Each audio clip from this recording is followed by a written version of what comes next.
পৃথিবী বড় স্বার্থপর, দুনিয়া বড় স্বার্থপর। দুনিয়া কাউরে জায়গা দেয় না, দুনিয়া কাউরে জায়গা দেয় না। এত মজবুত পাইলিং করে যেই বিল্ডিং বানাইলাম, দুনিয়া তারে থাকতে দেয় না। যা বেটা যা, যা তুই লাথি দিয়া বাড়ি করে যা, কবরে যা, কবরে যা। দুনিয়া কাউরে থাকতে দেয় না। দুনিয়া কত ক্ষমতা ধরকে মাটির নিচে ফেলায় দিছে, দুনিয়া কত সম্পদ আলাকে মাটির নিচে ফেলে দিছে, দুনিয়া কত সুন্দরী নারীকে মাটির নিচে ফেলায় দিছে, মাটির সাথে রেজা রেজা করে ফেলছে। আজ আর চেহারা নাই, আজ আর রূপ নাই, আজ আর যৌবন নাই, আজ আর ক্ষমতা নাই। এমন বাদশা ছিল পৃথিবীতে যার হাতের আঙ্গুলের ইশারায় মানুষের গর্দান উড়াইয়া দিত, যার হাতের ইশারায় উঠতো মানুষ, বসতো মানুষ। আজ বাদশারা নাই, আজ সম্পদওয়ালারা নাই, আজ মালওয়ালারা নাই। দুনিয়া কাউরে থাকতে দেয় না, কাউরে না দোস্ত, কাউরে দেয় না। দুনিয়া দাদারে আমার থাকতে দেয় নাই। আমার দাদারে আমি দেখছি, আজ আমার দাদা নাই। আমার নানারে আমি দেখছি, আমার নানা নাই। আমার দাদিরে আমি দেখছি, আমার দাদি নাই। আমার নানিরে আমি দেখছি, আমার নানি নাই। আমার বাবারে আমি দেখছি, 14 লক্ষ টাকা বাবার পেনশনের আমি সব ডাক্তারের পিছনে খরচ করে ফেলছি, বাড়ির ফসলের জমি বিক্রি করে ফেলছি। আমার বাপ যেন না মরে বারবার বারে হসপিটালে নিছি, কিন্তু দুনিয়া আমার বাপকে থাকতে দেয় নাই। আমার বাপ কবরে চলে গেছে, দুনিয়া কাউরে থাকতে দেয় না, কাউরে না, কাউরে না, কাউরে না, কাউরে না। আমার বাপ দুনিয়া কাউরে থাকতে দেয় না। তুমি থাকবা না, তুমি থাকবা না। দুনিয়ার ধোকায় পড়ো না বাপ, দুনিয়ার ধোকায় পড়ো না। মাকে বুঝান, আজ মারা বেসামাল হয়ে গেছে, আজ বোনেরা বেসামাল হয়ে গেছে, বেপরদার উৎসব তুলে দিছে। এটা যেন আল্লাহর সাথে যুদ্ধ করছে। আল্লাহ করোনা না, তুমি আরো কিছু দাও, আমরা বেপরদিকে ছাড়বো না। যুবক ছেলেগুলো যেন বলতেছে, আল্লাহ তুমি করোনা দেওয়ার চাই দাও, অশ্লীল ছবি দেখা, ফেসবুকে নর্তকী দেখা আমরা ছাড়বো না। দেখি তুমি কি করতে পারো, তুমি যা করার করো। দোকানদার ব্যবসায়ীরা হারামের লেনদেন করা বন্ধ করছে না, সুদখোর সুদ ছাড়ছে না, ঘুষখোর ঘুষ ছাড়ছে না, নাফরমান আর জিনাকার ব্যভিচারী এরা কেউ কিছু ছাড়ছে না। বেহায়ার বেপর্দা নারী তার অশ্লীলতার বেহায়াপনা ছাড়ছে না। মুসলমান তার ঘরের টেলিভিশনের নর্তকীর আওয়াজ তো বন্ধ করছে না। হায় করোনা কিভাবে যাবে, আযাব কিভাবে যাবে বলেন, বলেন, বলেন আপনি।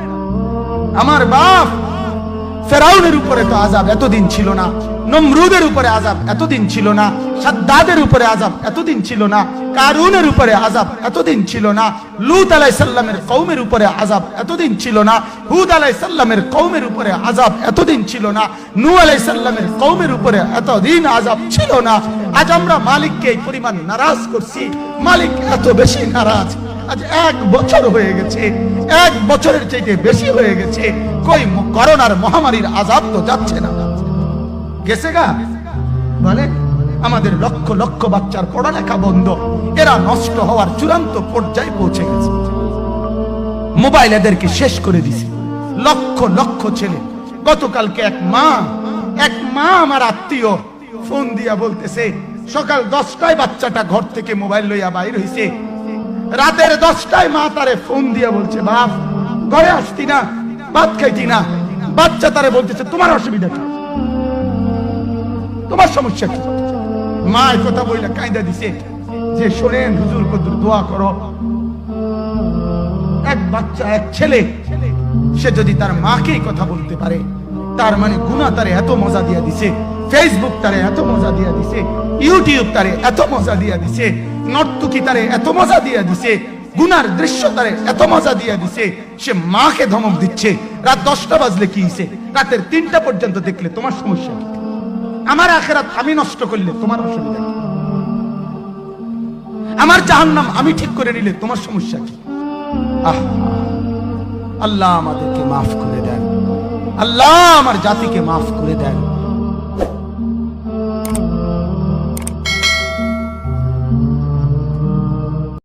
ওমরের আখিরাতের এত টেনশন, আর আবু বকরের আখিরাতের টেনশন।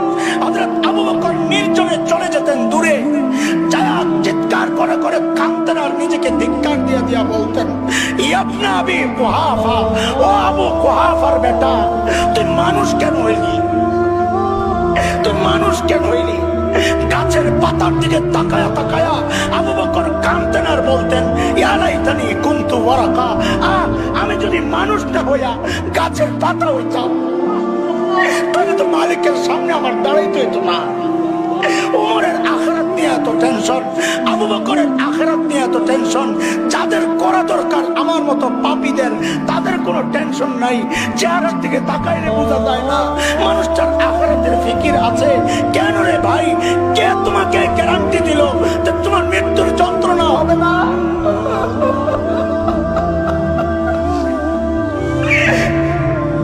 কে গ্যারান্টি দিছে? কে গ্যারান্টি দিল যে কবরে আযাব হবে না? আরে ওমর তো গ্যারান্টি পাইছে ওমর ফিল জান্নাহ, আবু বকর তো গ্যারান্টি পাইছে আবু বকর ফিল জান্নাহ। তারপরেও তাদের এত টেনশন, তোমারে কে গ্যারান্টি দিছে? কেন এত বেফিকির হয়ে গেছো? কে গ্যারান্টি দিছে যে মৃত্যুর যন্ত্রণা হবে না? কে গ্যারান্টি দিছে কবরের আযাব হবে না? কে গ্যারান্টি দিছে হাসরের পেরেশানি হবে না? কোরআনের কথা পিছন থেকে ডাকতেছেন, কি বইলা? ইয়া আইয়ুহাল ইনসান মা গররাকা বিরাব্বিকাল কারীম।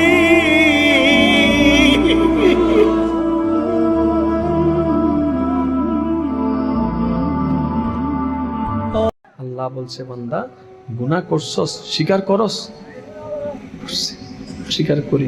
ভুল পথে যে চলছস, স্বীকার করস? আল্লাহ করছি। বান্দা আমার সামনে যে হিসাব দিতে হবে এটা তুই মানস? আল্লাহ মানি, কিন্তু ভুল তো করে ফেলছি। হঠাৎ করে বান্দা মুস্কি হাসে বলে, আল্লাহ আমি হাজার গুনাহ করলো, মনে একটু সাহস আছে। কই কি? আমি তো মুসার উম্মত না, তোমার হাবিবের উম্মত। আমি হুজুর থেকে শুনি, পড়ালেখা আমি করি নাই, আমি হুজুর থেকে শুনছি তুমি নাকি মুসা নবীর একটা বেশ্যা উম্মতকে কুকুরকে পানি খাওয়ানোর কারণে মাফ করে দিছো। একটা কুকুরকে পানি খাওয়াইয়া যদি মুসা নবীর উম্মত মাফ পাই, যিনি কলিমুল্লাহ ছিল, আমি তো হাবিবুল্লাহর উম্মত, আমি তো তোমার নবিউল্লাহর উম্মত, আমি তো রাহমাতুল্লিল আলামিনের উম্মত। একটু সাহস আছে কিন্তু বলতে পারতেছি না, কারণ তোমার আযাব তো বড় কঠিন, তোমার আযাব তো বড় কঠিন। আমার লজ্জা লাগছে মওলা, আগুনে জ্বলবো আমার ভয় নাই, সাপে কামড়াবে আমার ভয় নাই, আমার শুধু নিজের ভিতর থেকে একটা লজ্জা লাগতেছে, তোমার খাইয়া কেমনে তোমার বিপক্ষে কাজ করছি, তো লজ্জা লাগতেছে মওলা, মওলা লজ্জা লাগছে। এবার আল্লাহ বলছেন, বান্দা বান্দা শুন শুন শুন, লা তাকনাতু মির রাহমাতিল্লাহ, আমি আল্লাহর রহমত থেকে নিরাশ হইস না। তো কি করব, কি করব? তুই শুধু একবার মন থেকে তওবা কর, একবার বল, আল্লাহ ভুল করছি মাফ করে দাও, ভুল করছি মাফ করে দাও। ইন্নাল্লাহা ইয়াগফিরুয যুনুবা জামিআ, তুই মাফ চাইবি একবার, আমি রহমান মাফ করে দিব তোর সারা জীবনের গুনাহ, আমার নামেই রহমান। আমি সে রহমান। তুই গুনাহ করছস কয় বছর? 50 বছর। কয় বছর? 50টা বছরে 50 লাখ রকমের গুনাহ জমা আছে বামখান্দের খাতায়। বান্দা তুই জমিন থেকে দাঁড়াইয়া আওয়াজও করার দরকার নাই, সুপি সুপি মনে মনে বল, তোর ফাঁসের জনকে শুনতে দেওয়া লাগবে না, জামাই হইয়া বউকে শুনতে দেওয়া লাগবে না, বউ হইয়া জামাইকে শুনতে দেওয়া লাগবে না। বান্দা জমিনে দাঁড়াইয়া খাটের উপর শুইয়া যায় নামাজে বৈশা, পুকুর পারে বৈশা, যেখানে মন চাই ওইখানে যা, শুধু মনে মনে বল, আস্তাগফিরুল্লাহ, মাফ করে দাও না আল্লাহ। আল্লাহ আমি যত গুনাহ করছি তার চাইতে তো তোমার রহমত অনেক বিশাল। এই এত কোটি কোটি বান্দার ভিতরে আমার মতো একটা ছোট্ট 3.5 বান্দারে মাফ করে দিলে আল্লাহ তোমার কি যায় আসে? আল্লাহ তোমার জান্নাত নাকি এত বিশাল, এক দেওয়াল থেকে আরেক দেওয়ালে যাইতে বলে 500 বছরের রাস্তা, হুজুরদের থেকে শুনছি। এত বড় রাস্তার ভিতরে আমার মতো 3.5 একটু কোণার মধ্যে ফালায় রাখলে আল্লাহ তোমার কি কমতি হইছে? দাও না, একটু দাও, একটু দাও না, একটু দাও না। বান্দা যখন এমন করে বলতে থাকে, চোখের পানি ঝরতে থাকে, আল্লাহকে বলে, ইয়া রহমান, ইয়া রহিম, ইয়া গফফার, ইয়া সত্তার, তুমি ছাড়া আমার কেউ নাই, তুমি ছাড়া আমার কেউ নাই, নবী মুস্তাফার উম্মত আমি, নবী মুস্তাফার উছিলায় আমাকে মাফ করে দাও। বান্দা যখন বলতে থাকে, এবার আল্লাহ আল্লাহ ফেরেশতাদেরকে বলে, ও ফেরেশতা, তোরা তো বলেছিলি ইবাদত করার জন্য তোরা আসস, জিজ্ঞেস করেছিলি মানুষ কেন বানাই, মানুষ কেন বানাই। ও জিবরাইল, দেখ দেখ, তুই আমার সিজদা করছস, আমি মানি, তুই আমার জিকির করছস, আমি মানি। জীবনে কোনোদিন আমার এই পাগলা বান্দার মতো এইভাবে আদর করে আমারে ডাকছস, এইভাবে মায়া করে আমারে ডাকছস, আমার জন্য চোখের পানি ফেলছস। তোরা কেউ চোখের পানি ফেলস নাই, আমার বান্দার চোখের প্রেমময় ভালোবাসার পানি দেখার জন্য আমি বান্দাকে বানাইছি। সুবহানাল্লাহ। ওখানে ছোট শিশুরা শুয়ে আছে, কিশোর যুবকরা আছে, আপনার মতো তাগড়া যুবক মুরব্বীরা আছে। এরা এই এলাকায় থাকতো, এরা আকাশ থেকে নেমে আসে না, এই এলাকার সন্তান আজ নাই। একটা সার্টেন পিরিয়ড শেষে আপনিও থাকবেন না। This is the nature of life, this is the circle of life.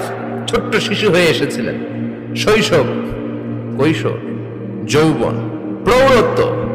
আগে ছিলেন সিঙ্গেল, বিয়ে করে হয়ে গেলেন ডবল। এরপরে আল্লাহ আপনাকে একটা মেয়ে দিল, এরপরে মেয়েকে বিয়ে দিয়ে শ্বশুর হলেন, এরপরে ওই মেয়ের ঘরে সন্তান হতে নানা হলেন। আর কতদিন? অনেক দিন হলো তো, অনেক লম্বা সময় পেয়েছেন আপনি। Think about death. এবার যাওয়ার কথা ভাবেন, আখিরাতের সামানের কথা ভাবেন, ফিরে যেতে হবে। কি শক্তিশালী যুবক, বার্ধক্য চলে আসলে লাঠি ছাড়া চলতে পারে না। কুচকুচে কালো দাড়ি সাদা হয়ে যায়, দাড়ির শুভ্রতা, বয়সের ভার, রং ধরা যৌবন জং ধরে শেষ, ঠিক কিনা? This is the circle of life. যুবক ভাইরা, এটাই জীবন, চলে যেতে হবে, কেউ থাকতে পারবে না, ঠিক কিনা?